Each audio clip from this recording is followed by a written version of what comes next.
নমস্কার ভিউয়ার্স, আমি কিছুদিন আগে চোখের ওপর একটি ব্লগ বানিয়েছিলাম। সেটা হয়েছিল আপনার মায়োপিয়া নিয়ে।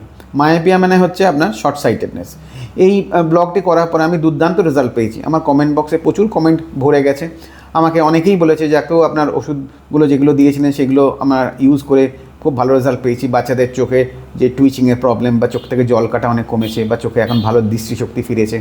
তো সেই নিয়ে আমি উৎসাহিত হয়ে মায়োপিয়া বেসিক্যালি দেখা যায় যে বাচ্চাদের ক্ষেত্রে বেশি হয়, কম বয়সী লোকেদের ক্ষেত্রে মায়োপিয়াটা হয় শর্ট সাইটেডনেস। কিন্তু বয়স্ক মানুষদের ক্ষেত্রে লং সাইটেড তারা দূরের জিনিস ভালো দেখতে পারে হয় হাইপারমেট্রোপিয়া। তো আজকের ব্লগটি আমি ওই জন্যে আপনাদেরকে হেল্প করার জন্য বা সাহায্য করার জন্য বা মেট্রোপিয়া সম্বন্ধে জানাবার জন্য বা এই জিনিসটা নিয়ে একটু ডিসকাশন করার জন্য আজকে এই ব্লগটি আমি বানাতে এসেছি। এই ব্লগটাতে বলবো হোয়াট ইজ হাইপারমেট্রোপিয়া কী, কাদের হয়, তার সাইন সিমটমস কী, এবং কিছু ঘরোয়া টিপস যেগুলোর মাধ্যমে আমি বা কিছু ঘরোয়া এক্সারসাইজ যার মাধ্যমে আমি মেট্রোপিয়াকে ইমপ্রুভমেন্ট করতে পারি। এবং last but not the least যেটা বলি, কিছু হোমিওপ্যাথিক মেডিসিনস যেগুলো হাইপারমেট্রোপিয়া হলে আমরা যদি ইউজ করি খুব ভালো রেজাল্ট পাই বা চোখের পাওয়ার বাড়াটাকে অনেক ক্ষেত্রে আটকাতে পারি। তো তাহলে এবার শুরু করা যাক। এবার বলি যে আজকের ব্লগটি হচ্ছে অ্যাবাউট হাইপারমেট্রোপিয়া মানে কি? Long sighted. এখানে এটা বেসিক্যালি বয়স্ক মানুষদের ক্ষেত্রে একটু এজেড পার্সনদের ক্ষেত্রে এটা শুরু হতে আরম্ভ করে। লং সাইটেডনেস মানে কি?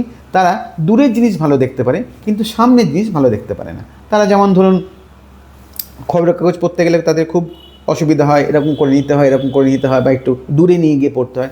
তারা দূরের জিনিস ভালো দেখতে পারে, তারা হচ্ছে লং সাইটেড, দূরের জিনিস ভালো দেখতে পারে, মোটামুটি পরিষ্কার দেখতে পারে, কিন্তু সামনের জিনিসগুলো ভালো দেখতে পারে না। তো এই হাইপারমেট্রোপিয়াতে কী হয়? হাইপারমেট্রোপিয়াতে মেনলি দেখা যায় যে আমাদের যে কর্নিয়াটা সেটা ফ্ল্যাটেন্ড হয়ে যায়। তার কজেস অফ হাইপারমেট্রোপিয়া আমাদের কর্নিয়া ফ্ল্যাটেন্ড হয়ে যায়, বা অনেক সময় দেখা যায় যে আমাদের আইবলসগুলো শর্টেন্ড হয়ে যায়। তার জন্য কি হয়, আমাদের যে ফোকাল লেন্থটা একটু বেড়ে যায়। সেই বেড়ে যাওয়ার জন্য কি হয়, আমরা যখন কোনো কিছু অবজেক্ট দেখি তার ইমেজটা গিয়ে যদি আমার রেটিনাতে পড়ে তাহলে আমরা সেটাকে স্পষ্ট দেখতে পারি। কিন্তু এই ক্ষেত্রে কি হয়, হাইপারমেট্রোপিয়াতে আমাদের যে অবজেক্টটা আমরা দেখছি তার ইমেজটা রেটিনার পিছনে গিয়ে পড়ছে, রেটিনার মধ্যে না পড়ে রেটিনার পিছনে গিয়ে পড়ছে।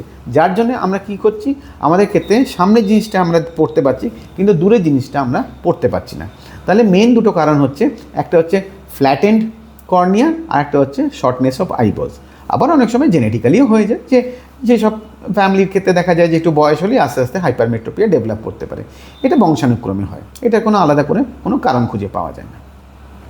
নেক্সট বলি, এই হাইপারমেট্রোপিয়া হলে আপনার signs and symptoms key?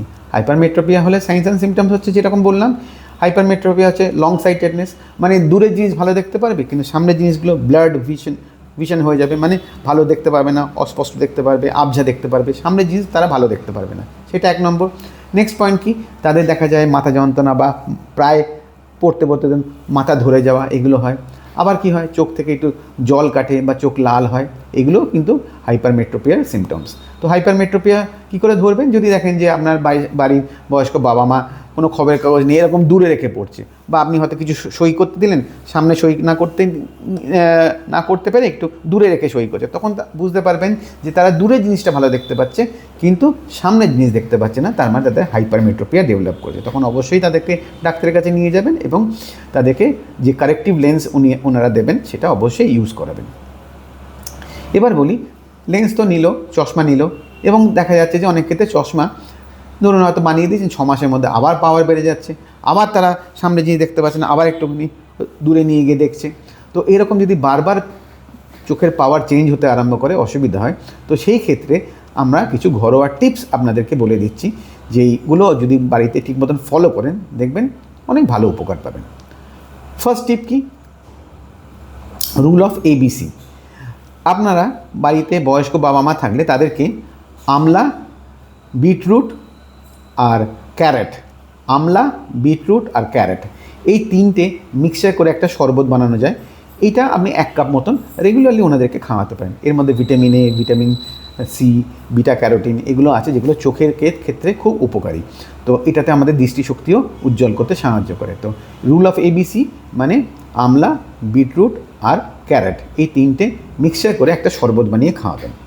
Next হচ্ছে কি রুল অফ 20-20-20, মানে হচ্ছে যখন দেখবেন যে আপনার বাড়ির বয়স্ক লোকেরা অনেকক্ষণ ধরে কাজ করছে বা অনেকক্ষণ ধরে পড়াশোনা করছে, তাদেরকে বলবেন তুমি 20 মিনিটের বেশি একসঙ্গে টানা পড়াশোনা করো না। 20 মিনিট তুমি খবরের কাগজ পড়লে, তারপরে 20 সেকেন্ড তুমি চোখটাকে বন্ধ রেখে তুমি 20 ফুট দূরের জিনিস আবার চোখ খুলে দেখার চেষ্টা করবে। মানে উনি হয়তো 20 মিনিট হয়তো ধরুন একটা খবরের কাগজ পড়েছেন, তারপর চোখটাকে একটু বন্ধ করতে হবে, তারপর 20 ফুট দূরের একটা জিনিস 20 সেকেন্ড ধরে টানা তাকিয়ে থাকবেন, আবার ওটাকে রিপিট করতে হবে। তার মানে রুল অফ 20-20-20, 20 মিনিট পড়াশোনা করার পরে 20 সেকেন্ড ধরে একটা 20 ফুট দূরে জিনিস দেখতে হবে, সেটা হচ্ছে রুল অফ 20-20-20। নেক্সট হচ্ছে কি দেখবেন একটা রেইকিতে টাইপ একটা এক্সারসাইজ থাকে, রেইকিতে এটা অনেক সময় করানো হয়, বা এটা আমরা বাড়িতে রেইকি না বলে এমনিও করতে পারি। এই পাম্পস দুটো বা হাত দুটো ভালো করে ঘষবেন, ঘষে যে ওয়ার্মটা হবে এই ওয়ার্মটা চোখের ওপরে দেওয়ার চেষ্টা করবেন এরকম চেপে, আবার কিছুক্ষণ ঘষলেন, আবার এই ওয়ার্মটা চোখের ওপরে দেওয়ার চেষ্টা করবেন। এগুলো করলে কী হয়, চোখের মাসেলসগুলো বেশ অ্যাক্টিভেটেড হয় এবং তার মধ্যে যে মাসেলের যে স্প্যাজম বা টুইচিং যেগুলো থাকে সেগুলো অনেকাংশে কমে যায়। নেক্সট হচ্ছে কি একটা সিম্পল জিনিস যেটা আমরা বলি যে বয়স্ক মানুষদের ক্ষেত্রে দেখবেন চোখ খুব ড্রাই হয়ে যায়, এই জন্যে অ্যালোপ্যাথিকে দেখবেন টিয়ার ড্রপস মতন দেওয়া হয়, কার্বক্সিমিথাইল এগুলো যে টিয়ার ড্রপ কম্বিনেশন থাকে সেগুলো চোখের মধ্যে দেওয়া হয়। তো সেই হিসাবে যখন চোখ ড্রাই হয়ে যায় এই প্রবলেমগুলো হাইপারমেট্রোপিয়া অনেক সময় ডেভেলপ করে যায়, তো সেটা যাতে না হয় প্লেন ওনাদেরকে বলবেন দিনের মধ্যে 5-6 বার প্লেন কলটা খুলে চোখে একটুখানি পরিষ্কার জলে ঝাপটে দিতে বলবেন। এটাকে বলা হয় হাইড্রেটিং দ্য আইস, এটাও খুব ভালো কাজ দেয়। তো এই যে মেথডগুলো বললাম, প্রথমে হচ্ছে রুল অফ ABC, মানে আমলা, বিটরুট, ক্যারট। নেক্সট বললাম যে আপনার রুল অফ 20-20-20 ওটা ফলো করতে। তারপরে বললাম আপনার ধরুন রেইকির মতন এই যে পামিং করে নিয়ে চোখের ওপরে গরম সেঁকটা দেওয়া। তারপরে বললাম চোখে জল দেওয়া, হাইড্রেটিং দ্য আইস। এইগুলো যদি ফলো করেন তাহলে চোখের স্বাস্থ্য অনেকটাই ভালো থাকবে এবং চোখের পাওয়ার উত্তর বাড়াটা অনেকটাই কমবে বা দৃষ্টিশক্তি ইমপ্রুভমেন্ট হবে। এবার বলি আমাদের হোমিওপ্যাথিক্যালি কী মেডিসিন আছে যেগুলো আমরা হাইপারমেট্রোপিক পেশেন্টকে আমরা দিতে পারি, বা হাইপারমেট্রোপিয়া যাদের হয়েছে, যাদের চোখের প্রবলেম হচ্ছে, তাদেরকে আমরা কী ওষুধ দিয়ে তাদেরকে ইমপ্রুভমেন্ট করতে পারি। তো হোমিওপ্যাথিক ওষুধের মাধ্যমে ফার্স্ট অ্যান্ড ফরমোস্ট মেডিসিন যেটা আমরা বলবো সেটা হচ্ছে ফাইসোস্টিগমা। দারুণ কাজ দেয় ফাইসোস্টিগমা 30 সকাল বিকেল খালি পেটে 2 ফোঁটা করে ওষুধ অল্প জলের সঙ্গে মিশিয়ে টানা 5-6 মাস খাইয়ে যাবেন। এই ফাইসোস্টিগমার সিমটমস কি বেসিক্যালি হচ্ছে চোখের মধ্যে ফটোফোবিয়া, মানে আপনার বাবা মারা বা বয়স্ক মানুষরা দেখবেন যে বেশি উজ্জ্বল আলোর মধ্যে তারা তাকাতে পারবে না, চোখ থেকে জল পড়বে, চোখ জ্বালা করবে, হ্যাঁ, আর চোখটা কুচকে থাকবে, অসুবিধা হবে। তো বেসিক্যালি ফটোফোবিয়া বা লাইট যদি সহ্য না করতে পারে তাহলে ফাইসোস্টিগমা এবং তার সঙ্গে পাওয়ার বেড়ে যাওয়া, এই দুটোকে কমাতে আমাদের ফাইসোস্টিগমা খুব ভালো কাজ দেয়। নেক্সট হচ্ছে মেডিসিনটা ফসফরাস 30। এটা কখন দেবেন?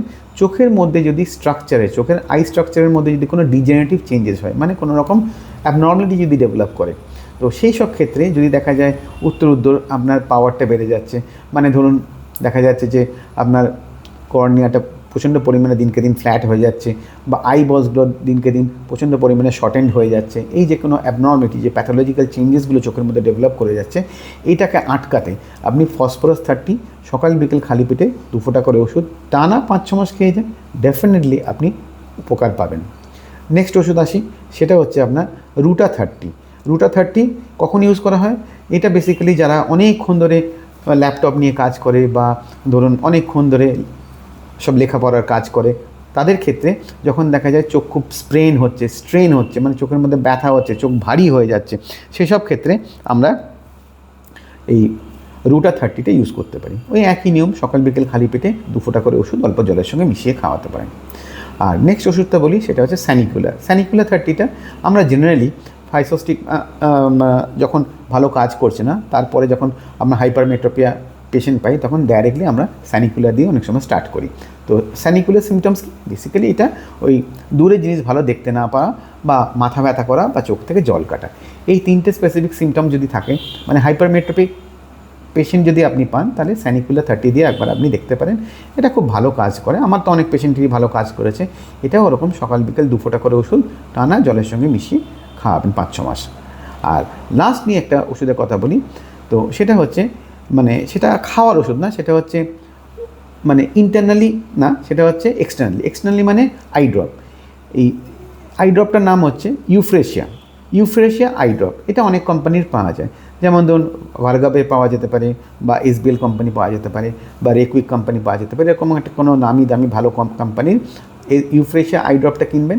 এটা সকাল বিকেল রাত্রি 2 চোখে 2 ফোঁটা করে দিনে 3 বার দেবেন। সকালে ঘুম থেকে উঠে চোখ টোক ধুয়ে নিয়ে একবার দেবেন, দুপুরে শুতে যাওয়ার সময় দেবেন, আবার রাত্রে শুতে যাওয়ার সময় দেবেন। তো যেরকম আমি ওষুধগুলো বললাম, ফাইসোস্টিগমা বা ফসফরাস বা রুটা বা স্যানিকুলা, এইগুলো যেমন টাইম টু টাইম আপনি খাওয়াবেন মানে পেশেন্টকে, তার সঙ্গে এই আই ড্রপ টানা ইউজ করে যাবেন। তাহলে আশা করছি আপনার এই যে হাইপারমেট্রোপিয়া থেকে আপনি অনেকটাই উপকার পাবেন। ভবিষ্যতে আপনার অতটা দেখবেন লেন্স বারবার চেঞ্জ করতে হবে না। আর আমার যে ওষুধগুলো আমি বললাম এই ব্লগে, যদি ঠিক মতন বুঝতে না পারেন, তাহলে আমার ডেসক্রিপশন বক্সে গিয়ে ওই ওষুধগুলো একবার আপনারা দেখে নেবেন বা চেক করে নেবেন।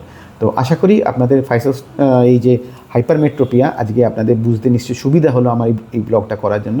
তো ঠিক মতন ওষুধগুলো ফলো করুন, ওষুধগুলো প্রয়োজনীয় ইউজ করবেন। আশা করি আপনাদের চোখের পাওয়ার এবং চোখের হেলথ ইমপ্রুভ হবে। তো আজকে এই অবধি থাকলো। নমস্কার বন্ধুরা, থ্যাংক ইউ।